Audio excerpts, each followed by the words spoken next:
At 65, after years of routine and solitary evenings, I embarked on a journey that would unexpectedly transform my life. Seeking a break from the monotony of widowhood, I impulsively booked a solo trip to Morocco, a destination I had only read about, driven more by a need for change than by courage or curiosity. The airport was bustling with strangers, and I felt invisible among them. That changed when I noticed a young man assisting an elderly couple with their bags, his warm smile and unforced energy standing out. Later, as I struggled with my suitcase in the hotel lobby, he appeared beside me. "Need a hand, ma'am?" he asked, his voice calm and his smile genuine. I hesitated, then nodded. He introduced himself as Tar, a 25-year-old from Senegal. There was something disarming about him, not just his striking appearance, but his ease and presence that filled the space effortlessly. The next morning on the tour bus, we found ourselves seated next to each other. I had planned to read quietly, but he initiated a conversation. Initially, I offered polite answers, but his sincere curiosity drew me in. We discussed books, travel, and the profoundness of silence. When I mentioned my past as a librarian, he didn't react with the usual dismissiveness of youth. Instead, he shared how his grandmother had nurtured his love for stories and his dream of becoming a writer.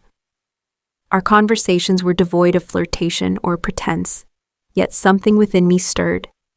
A feeling of being truly seen after years of invisibility. When our tour stopped at the edge of a desert town, Tar suggested a detour from the group itinerary. "Let's go where the tourists don't," he proposed. I hesitated, uncertain about venturing off with someone I barely knew. But his patient and respectful demeanor made it feel less like a risk and more like a rare opportunity. We took a shared taxi to a quieter village, greeted by dusty roads and sunlit buildings. The modest hotel offered separate rooms, and he insisted on carrying my bag upstairs without any inappropriate suggestions. As we wandered through the local market, Tar shared memories of his childhood and his grandmother's wisdom and strength. In turn, I opened up about my husband's early death and the quiet years that followed. He listened attentively, without interruption, his understanding presence encouraging my vulnerability. That evening, on the rooftop terrace after dinner, I realized I hadn't felt this alive in years. When he reached across the table to lightly touch my hand to emphasize a point, something fluttered inside me. I didn't pull away. I didn't want to. The next morning, the aroma of spices drifted through the open window as Tar knocked gently, inviting me to join him for breakfast in the courtyard. Without hesitation, I agreed, eager to continue our conversation from the night before. Over simple bread and mint tea, he spoke of his desire to truly understand people, their hearts, mistakes, and silences. His sincerity drew me in deeper. As we meandered through narrow alleys and sunlit courtyards, he revealed that he had never really known his parents, being raised by his grandmother with both discipline and warmth. He often felt alone in crowds, misunderstood by peers due to his quiet nature, a loneliness that mirrored my own unspoken feelings. There was no shame in his vulnerability, which invited mine. I found myself sharing thoughts I hadn't voiced in years, how after my husband's death, I stopped feeling like a woman, fading into the background of my own life. Later, as we sat by a shallow riverbank outside the village, he asked softly, "Do you miss being touched? Not just physically, but emotionally?" My throat tightened, and after a pause, I admitted, "Yes, more than I ever thought I would." He didn't respond immediately. Instead, he looked at me with an understanding that spoke volumes, his silence conveying more than words could. That evening, he offered to cook dinner using fresh vegetables and herbs from a local vendor. As I helped chop onions, we laughed over my clumsy knife skills. The moment was light and warm, a domestic simplicity that slipped into my soul unnoticed. While we ate, gentle rhythmic music drifted from the street below. Tar stood and extended his hand. "Let's dance," he invited. I laughed, protesting that I hadn't danced in decades. He insisted, and I let him lead me in a slow, imperfect dance on the terrace under the stars, with laughter echoing from nearby homes. He held me with care, his hands firm but not possessive. When the dance ended, we remained close, our eyes locked. I could feel his breath on my cheek, and in that suspended moment, I wanted to lean in. So did he, but neither of us did. It wasn't hesitation, it was respect. He gently brushed a strand of hair from my face and whispered, "You are beautiful, Margaret." My chest tightened. No one had said that to me in so long that I had forgotten how it felt. That night, I lay awake, not in longing, but in a peaceful ache. A feeling that I mattered again. A feeling I hadn't realized I'd missed so much. The next few days passed like a dream I didn't want to end. Tar and I grew closer, not just in conversation, but in rhythm. We moved through the town as if we belonged there together, learning each other's patterns, when to speak, when to let silence speak for us. He noticed things others never did. How my hands trembled when I was nervous, how I paused before speaking when unsure. I had long convinced myself that love at my age wasn't real, reserved only for memories. But the way he looked at me wasn't with pity or fascination. It was something deeper, something genuine. One morning, as we visited a quiet village garden, he said something that stunned me. "You've lived, Margaret, but I don't think you've been loved the way you deserve." Tears welled up instantly, not because he was wrong, but because he was right. No one had ever voiced that truth, not even me. That evening, the energy between us shifted. He became quieter, more thoughtful. When I asked if something was wrong, he confessed, "I'm afraid of crossing a line with you, but I can't deny what I feel." His voice trembled slightly, making him all the more human. I told him I was afraid too, but not confused. What we were experiencing wasn't a fling or misguided attention. It was something pure, even if it had no name.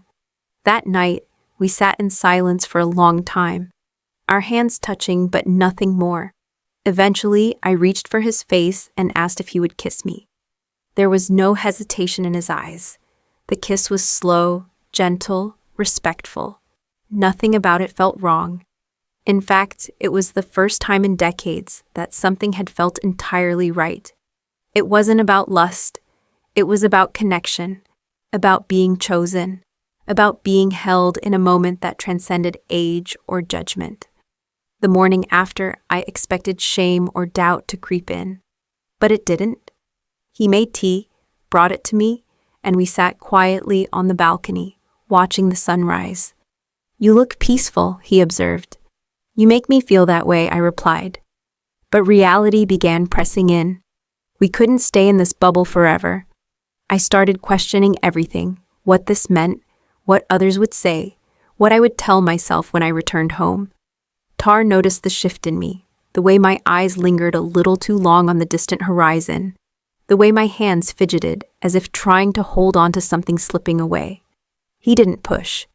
Instead, one afternoon as we sat in the quiet shade of an olive tree, he said gently, "Let's not let fear spoil something that's already beautiful."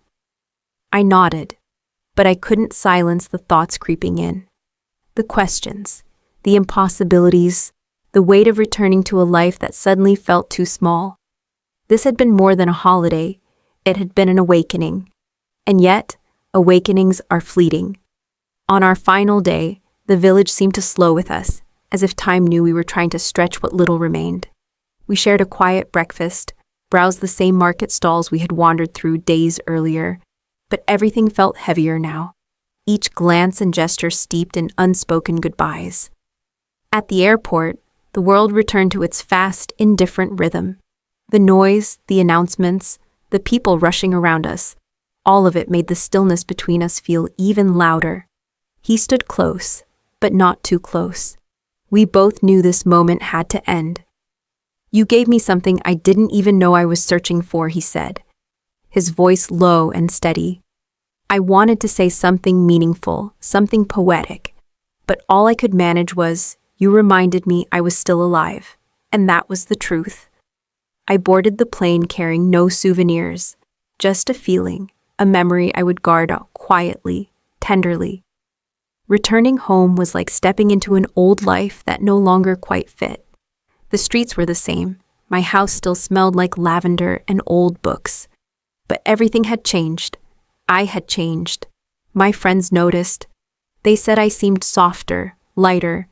One of them asked if I had met someone. I laughed and shook my head.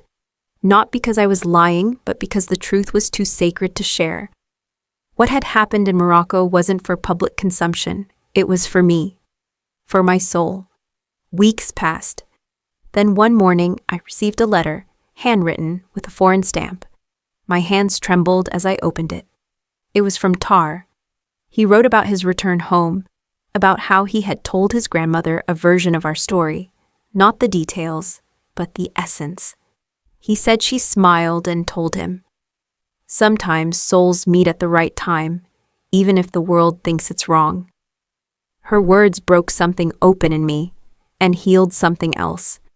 We knew we wouldn't be in each other's daily lives. We wouldn't grow old together. We wouldn't share routines or holidays or anniversaries. But that didn't make what we had any less real. In fact, its impermanence made it more precious. Love, I've learned, doesn't always look the way the world expects. It doesn't always arrive wrapped in tidy timelines or tidy packages.